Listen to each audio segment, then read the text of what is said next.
Je vous emmène dans une route inaccessible, une voie que personne n'a pu emprunter avec sa voiture. C'est le plus long tunnel sous-marin au monde.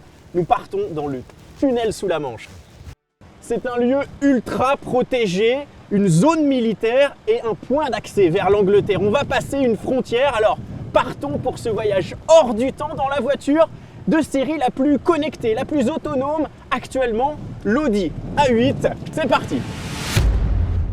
La zone se veut impénétrable et pour la première fois dans Turbo, nous allons faire rouler une voiture sous la Manche. Le tunnel sous la Manche relie la France à l'Angleterre, un projet signé il y a plus de 30 ans, en 1986, et inauguré en 1994 par François Mitterrand et la reine Élisabeth II. Ce tunnel a révolutionné les transports et relie l'île anglaise au continent européen, le tout par voie ferrée. Alors qu'un ferry traverse en 1h30, les trains ne mettent que 35 minutes. Et ces trains vont booster les échanges en transportant des passagers dans les Eurostars, des marchandises ou même d'autres véhicules dans des navettes.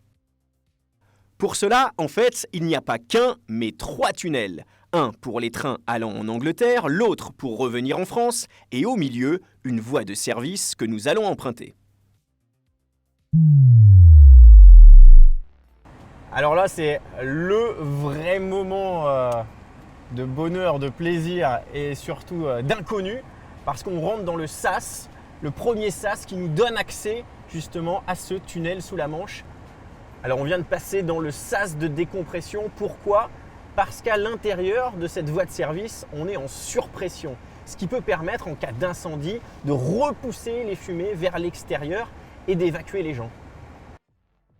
C'est à cet endroit que la distance France-Angleterre est la plus courte. Le tunnel mesure au total 50 km entre Coquelles et Folkestone. Un projet pharaonique qui va nous plonger jusqu'à 100 mètres sous le niveau de la mer. Quand le tunnel a été construit, c'était de la haute technologie. C'était la prochaine génération de la technologie des transports.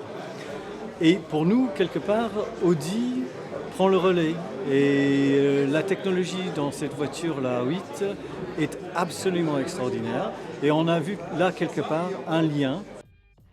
Un lien technologique entre deux pays emprunté par un train toutes les 4 minutes, soit 350 à 400 trains par jour.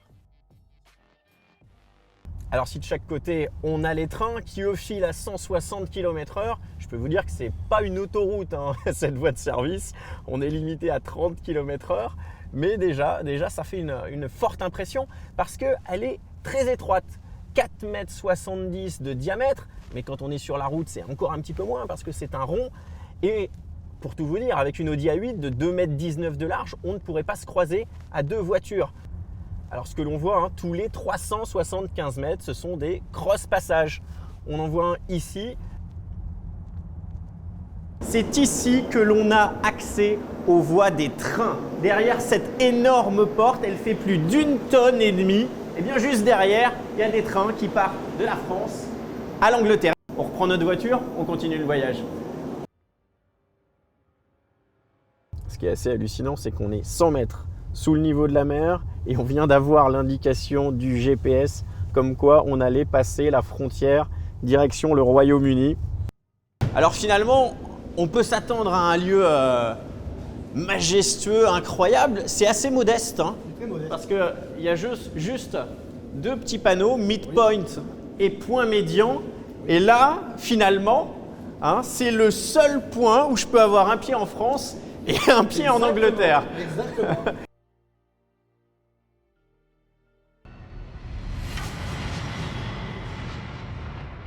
Pour tout vous dire, la sensation la plus folle, je pense, c'est quand on est dans le tunnel, dans le noir. C'est plus qu'une aventure, c'est une expérience véritablement.